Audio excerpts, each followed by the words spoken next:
Welcome to Open Pike Night, Strange New Worlds podcast where your personal calls are the prime directive. I'm your host, Jesse Bailey, here tonight with another installment in our Strange New Words series, and it is our pleasure to sit down once again with Alan B. McElroy, the writer behind the long-awaited Mortegas episode, Terrarium. Welcome back, Alan. Thank you very much. I appreciate it. But, of course, I am not stranded on this podcast alone. With me tonight is my co-host, the hulking, snarling, poncho-wearing alien stranger, host of Green Shirt, A Newbie's Trek Through the Next Generation, Cameron Harrison. Agree. And, of course, you may have noticed producer John couldn't be here tonight. He's busy setting an entire planet on fire to say hey to his friend across the street. Now, before we get started, I'm just going to say on behalf of every Strange New Worlds fan in the world, thank you for the Mortegas episode. We have been waiting for this for so long. And how dare you? I'm so mad at you, Alan. I have not wanted to reverse the fate of a character death so much since I fell in love with Sam Kirk. Yay, I'm glad.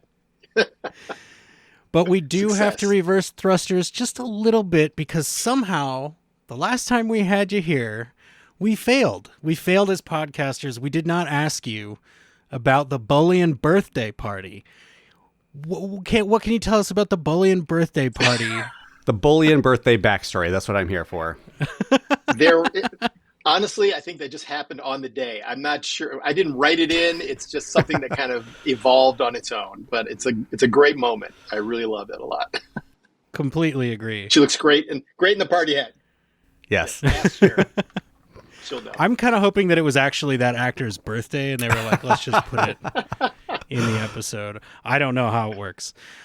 But okay, let's get down to brass tacks here because we have been waiting for this, like I said, for a long time. So what was the initial pitch for this episode? Was it just Mortegas episode or was it deeper than that? We wanted to do something that was like Enemy Mine. Yeah. And so that's, we wanted to do an Mortegas episode. We wanted to do Enemy Mine. And I grew up watching Arena. Arena is one of my favorite episodes of all time. There's an image that's weirdly, my computer has this similar image of Kirk and the Gorn standing on that desert planet, facing each other, and they're on the edge of the frame. That image to me is iconic. It actually reminds me of the cover of Stephen King's novel, The Stand. It also has that kind of imagery to it. So that kind of imagery, it's been with me since I was a kid. I've always loved that episode, and the chance to do what is essentially the prequel to that episode. I pitched that like nobody's business. I wanted to make this. Yeah, I mean, Strange New Worlds has kind of been bumping up against recontextualizing Arena ever since they first introduced the Gorn, obviously. But this episode, really retcons what is happening there with the Metrons. Mm-hmm. Yes. Was that a lot of discussion, or when you pitched it, was everyone like, yeah, okay, cool? Yeah, I don't remember there being a lot of pushback on pitching this episode. I think everybody was kind of leaning in and wanting to make this. Mm-hmm. It was a great way to showcase Mortegas. It was the idea of Enemy Mine, and it was also a way to kind of figure out how are we going to sort of dovetail what we know about the Gorn with what we don't know about them in TOS. Is there a way that we can play with memory and all that? And that's kind of what the Metron at the end hints at, is that maybe we'll have to reset, more than just your memory, but everybody's memory about the Gorn if that becomes necessary. So we sort of set that up. Sneaky. I think it's brilliant because it like Cameron was saying, it recontextualizes Arena, but it's not quite a full retcon. This still fits with that. It's like this is actually a thing that the Metrons have been doing for a while now, and we just keep failing to learn that lesson. It's like, yes, I love it. Did you find yourself feeling any extra weight when you knew that you'd be writing an episode that fans have been waiting for 3 years? I won't say I was very excited. I was, almost overjoyed to do it. I'll tell you how weird it is. When I first started in television, I write movies, but I also write TV.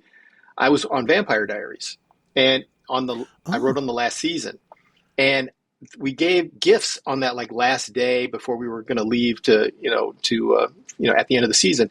And the co-executive producer, Melinda, knew how much I love Star Trek. So she gave me this little diorama, and it was a little diorama of Kirk when the Gorn is about to stab him when he's got him trapped under the rope.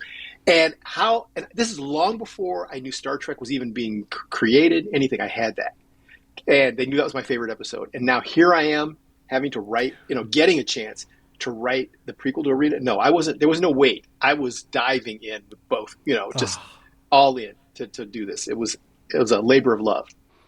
The episode Jesse's been waiting for is the Mortegas episode. Like this, we've gotten sneak peeks, but this is the Mortegas we've all been clamoring for. I mean, how did you approach giving us that character's defining episode as yet? I love Ortegas as a character, and I wanted to give her all kind of also just Melissa's acting style. She can give you a little extra, a little flavor and spice to the dialogue. So I wanted to give her all of that, everything, the attitude that Ortegas. How would she? She's like the one person we know that if she was by herself, she could also sort of carry. You could hear her out. She speaks her inner thoughts, and that was going to be fun to write. How does she handle survival situation?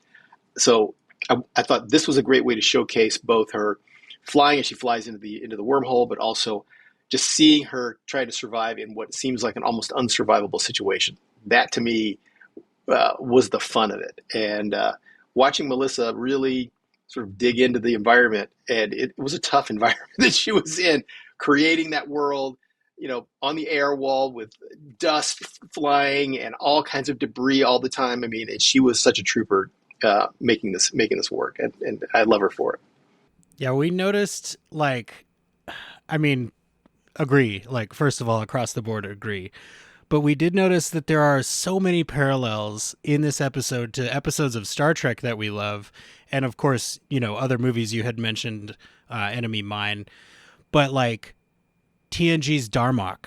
This is TNG's Darmok, but so much more intense. It's got those shades of Arena. I'm spacing the name of the episode where Geordi and the Romulan get trapped together, but there was some of that in it. Right. Mm-hmm. Was there? It sounds like Enemy Mine was your number one touch point. Was there anything else specifically that you drew from, or was it mostly that? Well, it's so funny because you mentioned Enemy Mine, and that's only because that was something that Akiva had pointed out. I was all about just Arena. Arena is my touchstone, and the idea of being able to create things that I wanted to see. I wanted to see a moon that had an elliptical orbit that would cause it to travel through the upper atmosphere of a gas giant. It's just something I always wanted to do.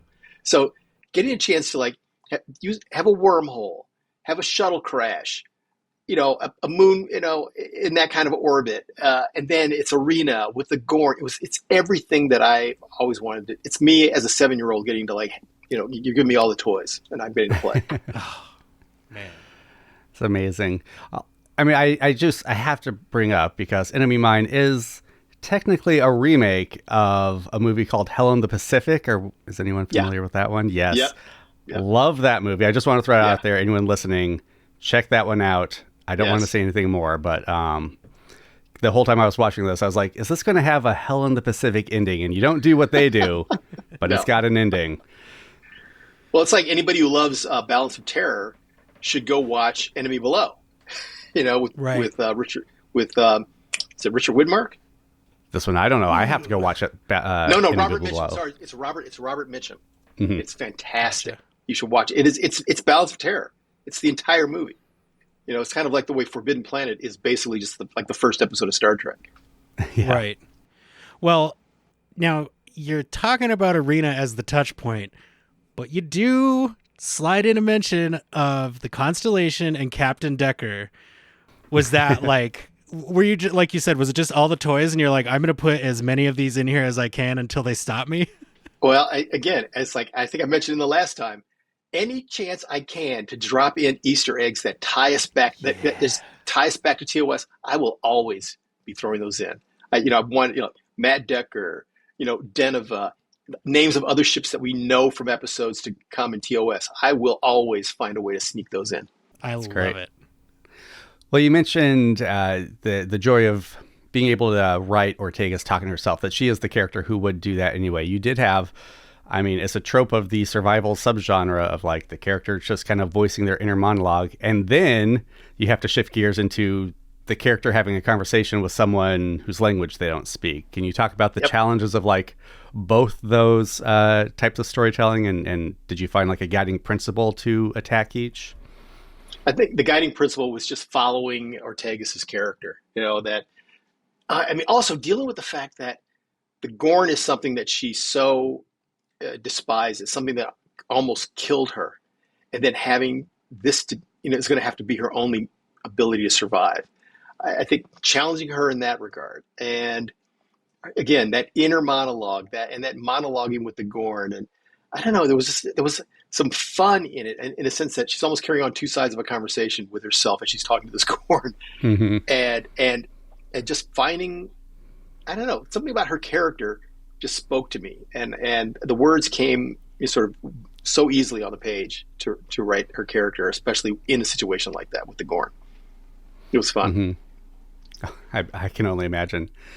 Well, and I loved how you kind of wrapped language and communication into the whole episode. Like with her, I noticed her whole interaction with Spock was kind of mirrored with her interactions with the Gorn later when, she's using language he doesn't understand at the beginning. And then we also hear both her and Uhura's native languages they speak at one point in the episode. Why was language and communication something like you wanted to address in this episode?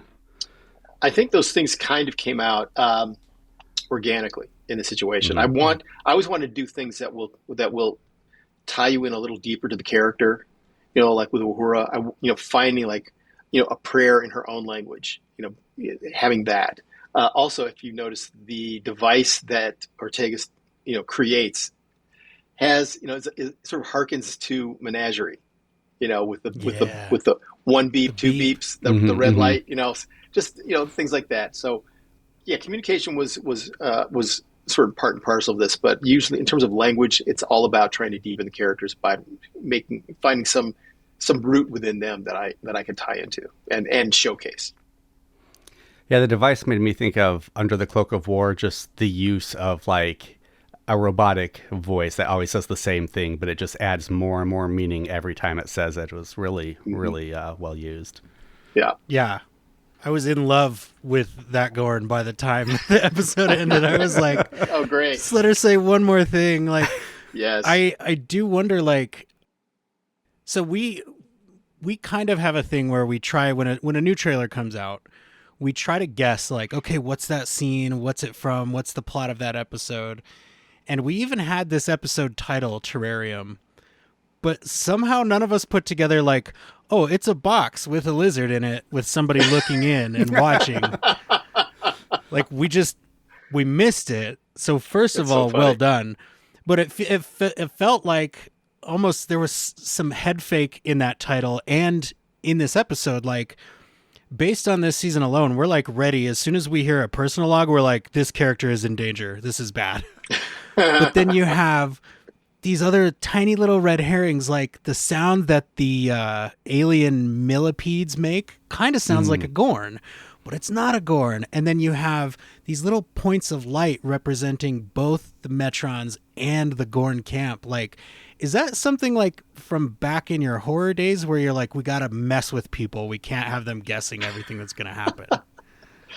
I won't say it's from my horror days, but I will say that starting with what you're talking about, Terrarium. I mean, yeah, even when I pitched it to the studio, it's this idea that this planet, at this point, it's a terrarium, but the next time we see it, it's going to be an arena because it's meant to be the same planet. In fact, if you look behind the shelter, we purposely designed it. There's a pinnacle that looks like Vasquez Rock. So you'll see that. So that's what this is meant to be. It's like, this is it. Ultimately, it's like it's meant to be the same planet, even though in TOS it looks like, California. But there's that. Well, speaking of maybe some backstory you could give, like I absolutely don't think we needed this information in the episode, but tell me everything about the Gorn. Where did she come from? What's her name? Why is she there? These are mysteries you'll have to figure out on your own. You got to leave something Alan. to the imagination. But she's a pilot. She's a pilot. I mean, just the fact that female and a pilot, this connection to Ortegas, that the idea of something that seems so alien and so removed, and then realizing that there are these similarities and these points of connection as you watch these two diametrically opposed individuals slowly come to understand each other and value each other. I mean, one of the things we were trying to, you talk about head fakes, one of the things I was hoping to try and do, I don't think we accomplished it, was to make you wonder, oh my gosh, is she going to bring this Gorn back to the Enterprise? Is this Gorn going to like join the crew? What's going to happen? Yeah. Oh man. Now I want that alternate universe. I was doing that the entire time. I was like, oh, this Gorn's leg is broken. This is going to be the Gorn from Arena, and that's why that Gorn moves slow, and this Gorn moves fast. And I was like, I felt like a little kid. Like you were saying, you felt like a kid with toys before. I did this whole time. I was like, I feel like I know what's going to happen. And then I was wrong again. But I got to tell you, like, when that Gorn pointed to the sky, I would started tearing up. And I was like, this is amazing. Like, this is a rubber monster. And I am very emotional right now. Like, very, very well done. I have to give it up to, the team at Legacy Effects who created this Gorn, this animatronic Gorn, and, everything involved around it. Amazing. These guys are the best of the best, because there was all this talk about, well, we're going to need CGI and we're going to have to fix the Gorn, and this puppet's really almost like just a touch point that we'll have to work around.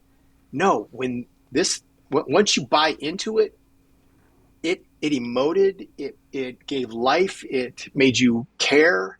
And I just kept saying, please, please, please, minimum CGI on this thing, because once you buy into the animatronics of it, you're into it, and it's going to make people feel, and you're going to cry. And it's all to them. They did such a great, and Andrew, the director, who was found the angles and the lighting and everything that worked to bring that Gorn to life. My hat's off to all of them. Was there any CGI shots? There's some of the Gorn, but not fully. I mean, just a little bit of touch up things like lighting and little just very little things, just to augment if the movement wasn't right or the lighting on the face wasn't correct. A lot of it was, it's what you see is what you get. And I'm a firm believer in practical effects, because practical effects stand the test of time. I think that CGI effects, as we go forward, are going to, you can tell there's no weight behind it. There's no gravity behind it. Things that have a weight and a gravity, those things survive. That's why I think Star Trek has gone for so long until, I know they did this remaster with all the effects for the ship, but the original ship, a huge model, it stood the test of time because it was physically there and we could feel it. So, that's what I think. I love that choice. I mean, my next note was just simply thank you for the puppet. It's amazing. I loved it 100%. I mean, I think that's why people are going to the Mission Impossible movies, because there came a point where anything you can think of, you can put on screen. It's not a big deal anymore. We're not wowed by just a huge vista of an alien planet. Like seeing a person cling to an airplane, that's what excites us. That's what pulls us in the theaters now. And that's what I've got to say. That's what was so smart about the first Jurassic Park, what Steven Spielberg did so brilliantly is, managing CGI creatures, but with animatronics. He always had the animatronics in there so that it gave weight to the CGI. The CGI wasn't holding everything up. And when you give everything to CGI, people can tell. They just don't care. And that's why I think the original Jurassic Park lasts while the newer movies are, fall away, because it's all just CGI. Nobody cares. Mm-hmm. And to your point of how you used it here, that's why I always say, look at what we were doing with puppets in the 80s and 90s. Now imagine if you just added CGI as an aid to that to make it even better. Use the puppets, just use the technology to enhance it. Yep. Yeah. Agreed. I couldn't agree more. My mind to your mind. And what I love about it the most is, like, yeah, as time wore on, people were like, "Oh, the Gorn, that's like the example you give for like cheesy guy in a suit effects." But if you were a kid watching that, it was scary. You were like Yes. intimidated.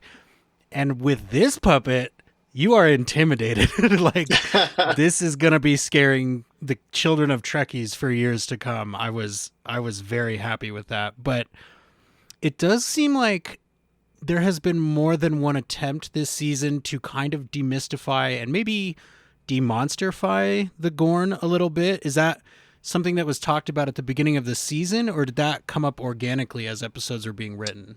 No, it just came up organically as they were being written. I mean, here, yeah, I really wanted to humanize the monster. I want, when you first see it coming, it's shrouded, and we even play. I mean, if you understand, like Naomi, the composer, adds this little sprinkle of music from the original Arena episode as you first see the Gorn approaching.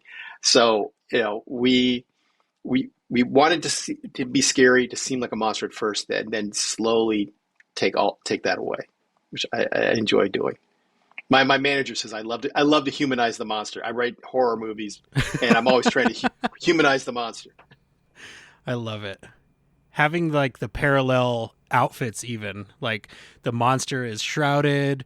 It's got this cool like desert poncho on, and then you see Ortegas with that, and she's got her face wrapped. I was just like, every parallel that you set up landed for me. I was like, I can see what is happening. I can see what they are trying to give me, and all of it is working. There was no point where I was like, oh, here's what's going to happen next. Because like I said, I was just completely immersed in this. I mean, it's a relationship. I was Yeah. blown away by it. Oh, I'm glad. I'm glad. So on top of being an Ortegas episode, the Ortegas episode, this is also an Uhura episode. The Yes. parallel between Ortegas defying orders by kind of like swiping her pinky a little bit, and Uhura falsifying data by sliding this jumper, that like hit me in the face. Was that an intentional parallel that you put in here? No, not really. It was really just about, Uhura not wanting to give up on her friend, that this was going to be completely something that she was all in on, not going to give up. Had so many moments. I mean, it was in one of the drafts, it was like she was going to take a shuttle in herself. And I mean, just all these things that we wanted Uhura to be all in on and do whatever it would take to try to be the one person on the ship not giving up on Ortegas when everybody else thinks, clearly she's gone, there's no bringing her back. And we even wanted the audience to think, is this how we lose Ortegas? Is this why she's not in TOS?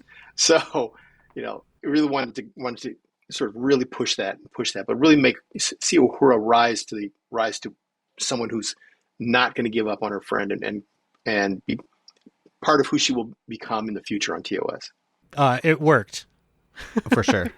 Yeah. For sure. And I was to the point where like I was a little like, okay, is this all going to be Ortegas on the planet? Is this going to be like a Tomorrow Cubed sort of situation where it's just an Ortegas episode? And then we went back to the Enterprise. It's like, is this really, whatever happens on the Enterprise, is this going to be as dramatically interesting as what's going on the planet?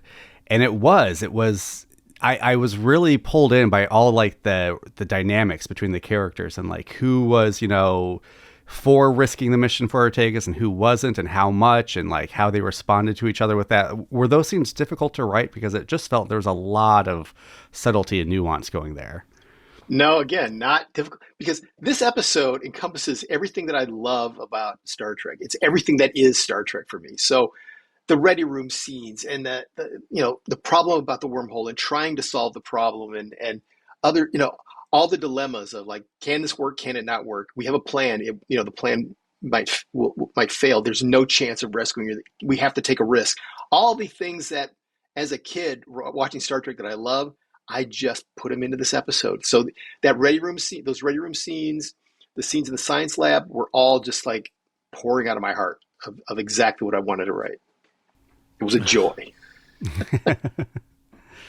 I love the detail of the finished plates of food in the ready room, just signifying that they have been there and eating their meals and like not stopping. Yeah. Yes. I love that. I mean, just like, all right, let's go over it again. I mean, and you just know they've been in there just working this problem. I love that kind of stuff. It was the Star Trek version of the empty Chinese food buckets in a like lawyer drama. Yep. Exactly. Yeah, I found myself, to your point about like making us wonder about, is this Erica's last dance? It totally worked because like she goes out in this shuttle. Like I said, we're already worried because of the personal log, but she goes out in this shuttle. It had that feeling of like, I'm finally ready. I can get back out there. I was like, if you do this, I will be so mad. And then like the shuttle name, even I'm like Archimedes. Okay, yeah. Can I remember? Is that a shuttle that exists still in TOS? Did that shuttle get lost? We had the Galileo earlier. Like mile a minute, and I was like, I had so much fun watching this episode. I was overjoyed, and I kept texting Cameron and John like, please tell me you guys have watched this episode. I have to talk about this. Every note that I took for this episode. There's a lot of exclamation points. Yeah, all my notes are in capital letters for this episode all the way through. I did text them and go like, are they doing Enemy Mine with Mortegas and a Gorn? I did literally do that. And I said, you bet your ass they are. That's right.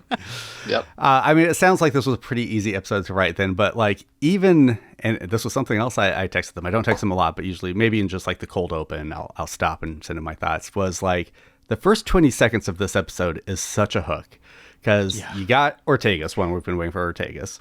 You've got a room with everything that we saw in the last or 2 episodes ago.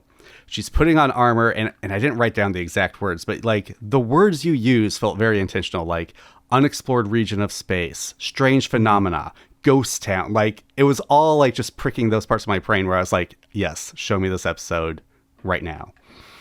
Well, it's also, do you remember that in Arena, Spock talks about this area of space that they're in, when they were passing that system, chasing the Gorn ship, and he goes, there's only been some sort of, some strange signals, and, he basically says exactly the same thing. And I wanted Ortegas to kind of mirror what Spock said about this region of space. So, again, This is a little Easter egg about Arena. Oh, man. It felt intentional in a way. Good, nice. Yeah, I don't know that anybody has had more fun writing an episode than you have with this one, Alan. Yeah, I wrote it as a fan. I wrote it completely as a fan of Star Trek. It was like, this is like fan fiction, but it's an actual episode.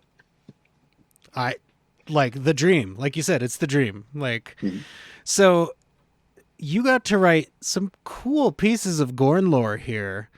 How do you decide, okay, they eat their chess pieces when they're done playing? Yes. I just had it. It was just something fun to do, that it's like you have to eat the winner eats the piece, and she's like, "What? I'm not going to eat this. What are you talking?" And then the Gorn gets upset. He's like, "Oh my gosh, okay, all right, look, I ate it. See, I ate it." Those moments of connection, it was just fun. Yeah.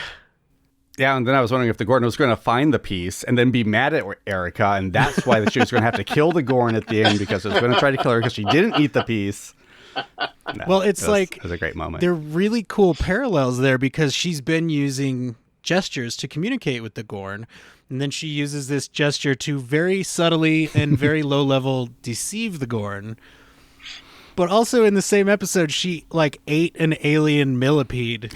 Yes. But then you get this chunk of game piece. She's like, I'm not eating that. I'll eat the dead alien millipede, but I'm not eating this chess piece. Like, I don't honestly it was so good. Don't know, and I'm not just saying this because you're the writer in here, Alan. I don't know if I've reacted so viscerally to someone eating something gross in a movie or TV show before. Usually I'm kind of like, oh, that looks like something gummy. That looks kind of tasty. When the pus shot out the side. Yeah. Yeah, this thing, and I, honestly, hats off to Melissa because she did not, she did not want to eat this. She did not want to eat this. It was going to make her, so her reaction, that's genuine. She really didn't want to, bite into this horrific thing. Because even, with what I forget what it was filled with, but it was stuff that she doesn't like fruit. And I think it was filled with like fruit things, and she does not, it makes her like nauseous. And then so she bit into it and was like, We had a Oh, bucket man. standing by right next to her for when she was done. It was all of it. Well, so can you talk about working with Melissa on this? I mean, I'm obviously her and the director probably had their own work with it, but as the producing writer, like, what kind of conversations did you two have? Well, we were all a team. I mean, I was on set, Right. for the shooting, and so Melissa was a trooper through this whole thing. She dove into this fully and completely with the character and because this was her episode, and the idea of like for an actor carrying your episode can be daunting, but she went into it full bore and was just such a pleasure to work with. I mean, fantastic. Any questions she had were always on point, and was just game for anything, especially that environment. Again, the you don't have no idea how much debris and dust Mm. and everything that's blowing around to create the storms and to create the atmosphere in this air wall situation, which is the volume is only like 60 feet in diameter, and so you've got all of this stuff going on in there every time we would do a take, and she's right in the middle of it. So that I think was amazing. And then Andrew, who's the director, I have never met a director so calm. I mean, because this was a big episode. It's his first episode. He's an editor Oh. on the show, and this was his Oh. very first directing episode. And I mean, it was massive. And he went into this as cool and calm as you can. He had a plan. You know, trying to reset and reset could take up time, and you lose time. It can drive any director crazy. But he remained steadfast and had his plan and executed his plan brilliantly. And this was like, I think for our episode, for the series, this was the longest amount of time we spent on the AR wall. So it really tested everybody's limits to make this happen. Very nice. Okay, Alan, I do have to ask because you brought up the dust and the atmosphere and everything. Was there discussions about whether this moon would have a breathable atmosphere? Was there discussions of whether to have her in a helmet? Though I could understand why you don't want her to have a helmet. Well, one of the things is the planet that Kirk was on in Arena had an atmosphere, If it's the and same this is planet, meant to yeah, be the same that's true. planet, so it should have an Mhm. atmosphere. I actually thought when I saw the air wall set up, I thought it looks like the atmosphere might be a little thin,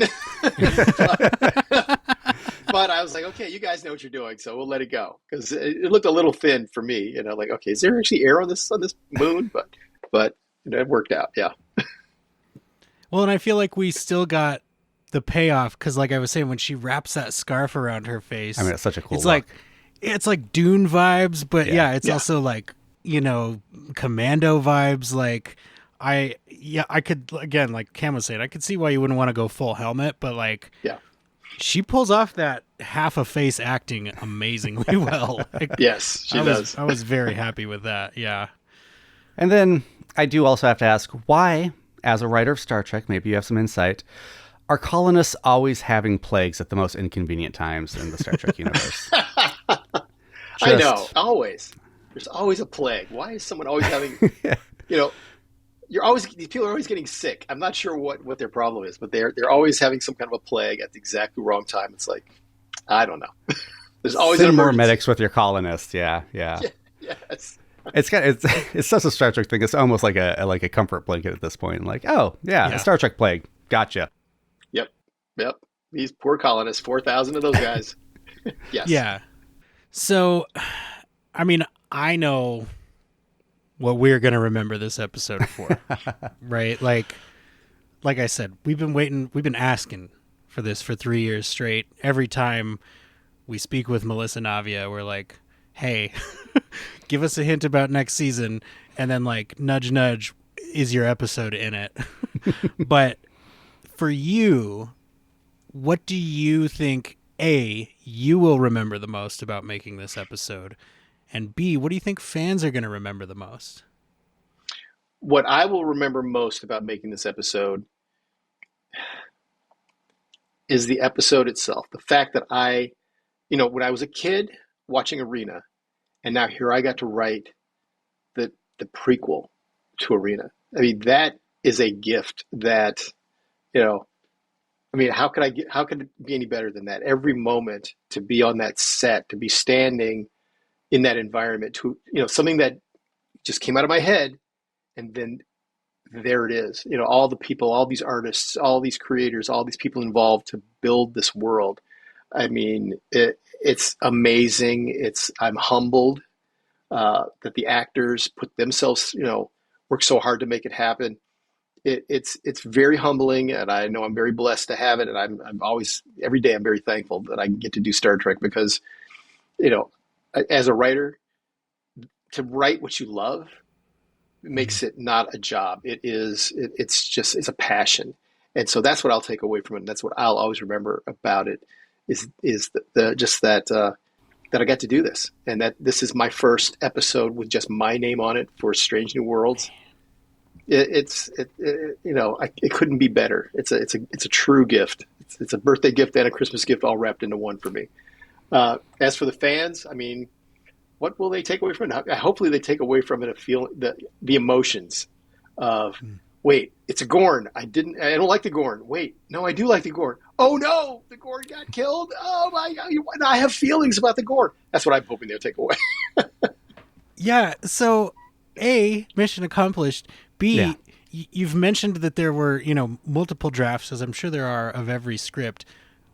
Are there any versions where the Gorn lives, or is the punctuation, does it have to be that prejudice? Yeah, I always the punctuation was that, that was what I wanted, that the tragic death of the Gorn. Believe me, if I was directing, I would have probably milked it even more. It would have been like slow motion, and it would have been just like oh, no, Boromir style. no. Yeah, exactly. Suddenly doves out of the craters. I could have been eating those this whole time. Shit. Was it always at the hands of Lon? Yes, always was at the hands of Lon. Yep. I will say I loved the moment at the end where Mortegas was like, I forget what she said. Maybe help me out, Jesse. Where she's like, she says that Gorn was my friend, but so is La'an. What do I do with that? What do I do with that? Yeah. Yes. Like it was. I don't have words for it. It felt like a callback to your last episode. What is Starfleet with like both these things can exist, and they're both diametric opposites, but they both overlap, and you can't sort it out easily. It's going to take some time. Like you said, I humanize the monster because that's what I did with the Jakaru, and then here with the Gorn. So in a sense, yep. So we do. Up till now, I think we've had maybe 2 or 3 scenes where you really get this sense that Pike and Mortegas have an understanding, and it's probably based on their piloting experience. Like Pike was a test pilot, and Mortegas likes to rib him for that. Putting Pike at the helm, like how did you end up at that moment? Was it based on what we'd already seen, or was this? I'm gonna make the captain drive the ship because that's fun. Well, both, because I mean, that Pike's a pilot, which is great, and I wanted to put him at the helm, and I just wanted that line. It was like, well, other than Mortegas, I am the best pilot on the ship, and then Una's like, you haven't heard that before. It's like, and then his look, Anson's look was great. Like, what? I loved it. But yeah, he's a pilot, and I want to keep reinforcing that idea that he's a great pilot. He is. He's an awesome pilot. So why not have him be the one who drives the ship into the core of a wormhole? I loved Una's role in this too. Like I kind of felt for her. Like she's like, I've got to be the adult in the room. Someone's got to be the adult, and I don't necessarily want to be, but no one else is stepping up. And I mean, again, just like that whole crew dynamic felt very fleshed out. Yeah, I mean, just trying to she's got to be the adult in the room, and then anytime sort of that Spock has to say, yeah, but it might not be this, and it might not be that. It's like all the things that Uhura's pushing against, and that the crew is like, yeah, but there's a possibility that she's not alive. But then here's Pike saying, look, we're not giving up, because we're not giving up. But that last moment when he says, all right, prepare to reverse course. I just, like those moments give me chills. I love them. Well, it's because he almost looks to her for permission in that moment, where like he checks in with her, like, right, we're going to do this, but I want to make sure it's okay with you first. That was very, Yeah. Yeah. It's like understand that we've done everything we possibly can, but this is the moment we have to just accept, you know, accept the truth, and Hmm. then she accepts it, and now it's time to go. But even then, like he's told it's time to go, and he doesn't say, "Okay, let's go." He says, "Okay, get ready to go." Like he Yeah. knows she Yeah. might need one more moment to Yep. accept this. It's like my kid getting ready for school in the morning. Exactly. I Cameron, I'm glad to hear that you were able to empathize with Una a little bit here because I'm actually still mad at her I from know. episode 3. And I have things in my notes like, you do not get to celebrate this. Stop cheering. Like, I'm so mad at Una. We're in a fight. But I do wonder, like, were there, in the writer's room, when you know that there will be an episode where she reprimands Erica for disobeying orders, is there some part of you that says, okay, I'm carrying that forward to my episode? Or do you just kind of keep track of all the character beats throughout the season?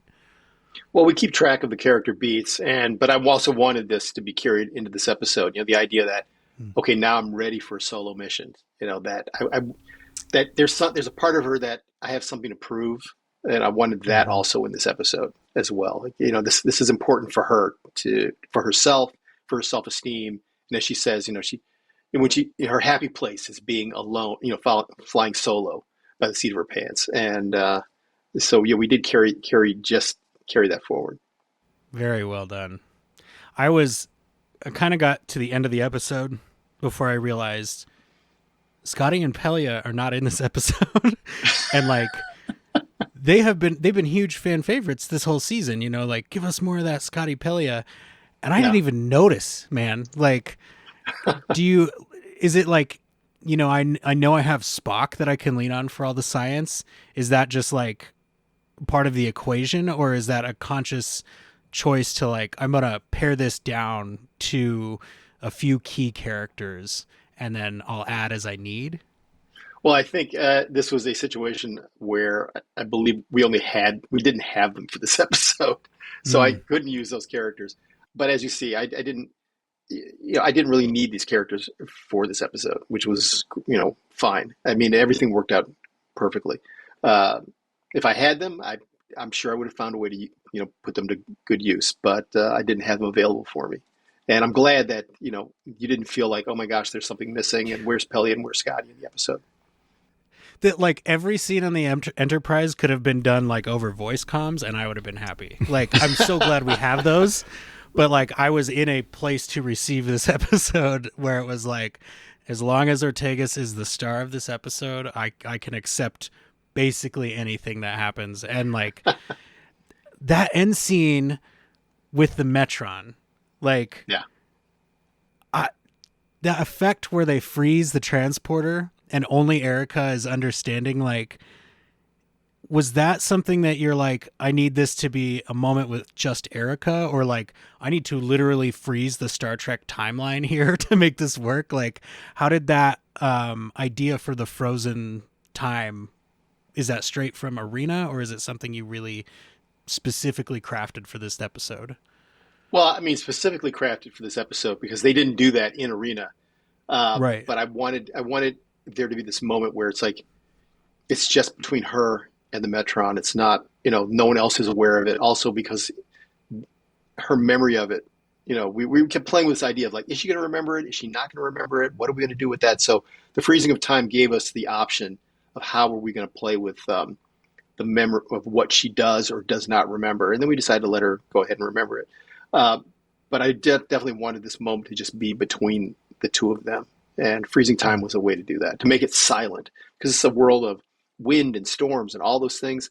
And I wanted all that to stop, and so that these two would have their sort of moment in time together. So good. Like, to replace a character's physical scars from the Gorn with an emotional scar from the Gorn, I was like, I'm so here for this. Like, I cannot say enough good things about this episode. In case you can't tell, I just I came away from this asking like, okay, when are we talking to Alan again? Like, I have to know all these things right now. Oh, I'm glad. I know some of our interviews are just like, hey, this was really good. How'd you do it? Right. This one is more like, if I could pay you additional money, like if I could subscribe just for this episode, like I would find a way. So you did, as we talked about, there were multiple drafts. Were there any scenes that ended up in the final draft that you didn't get to put on screen that you really wish you could have? It's been so long ago. Maybe not even wish you could have, but are interesting that they existed at one point. Not that I can think of off the top of my head, but it's probably because it's been so long since I wrote the episode. Everything I think is on there that I like. I mean, I'm a big fan. I mean, it sounds sort of morbid, but I'm a big fan of crash landing sequences. I grew up watching Lost in Space, where the Jupiter 2 was always crashing, and I always loved that.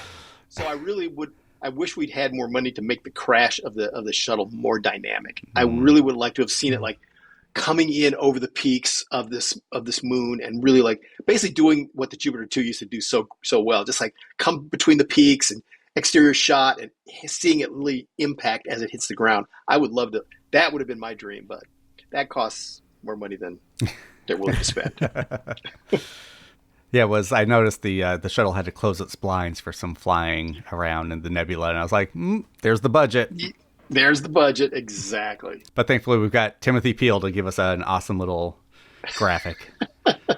Yes. Yeah, I didn't even pick up on that. I was just like, oh, because she could fly blind. Like, it's totally fine. Exactly. Like, she's that good, exactly. And she even kind of pushes that monitor away, like, I don't even really want that. Like, right. I didn't pick up on that at all. Yeah, so many little budget things. It's TV. But, dialogue doesn't cost money, hopefully, does it? I don't know.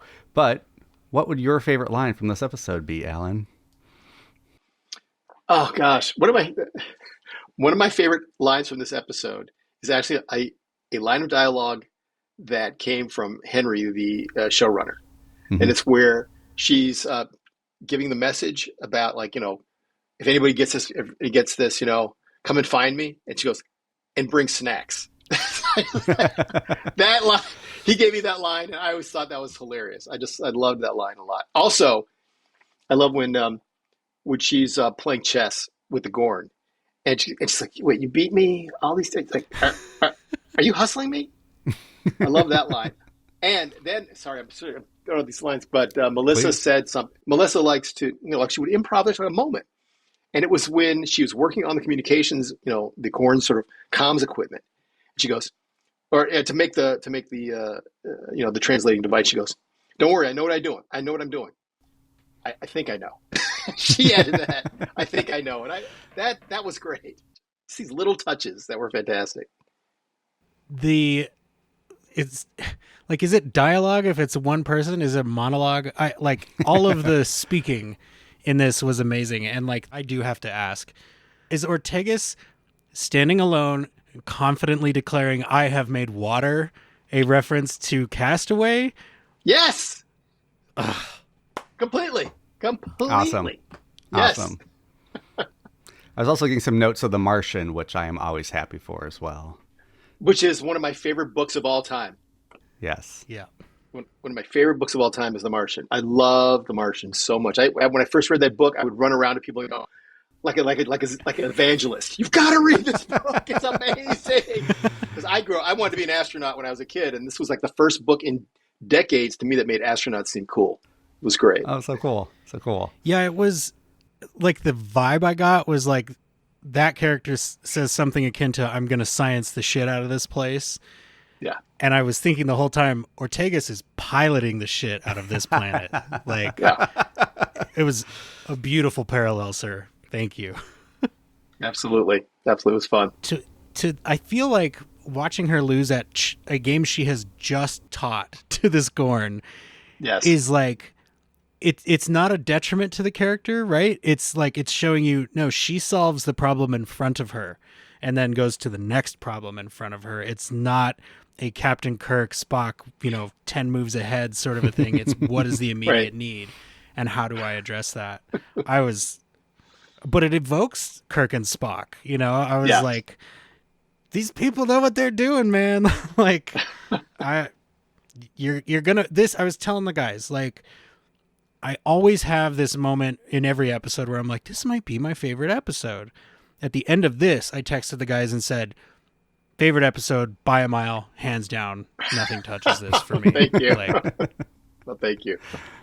I appreciate that. Thank you so much. Alan, once again, thank you very much. And hopefully in season 4, you get a right dialogue for Scotty and maybe Pelia. Because they weren't in your other episode either. Stand by. I was going to say, he's done with season 4, Cam. Like, he already knows. I know. I'm Yeah. just, always looking for those teases. Yep. That's true. All right. Well, until All right. season 4, Alan. All right. Thank you so much.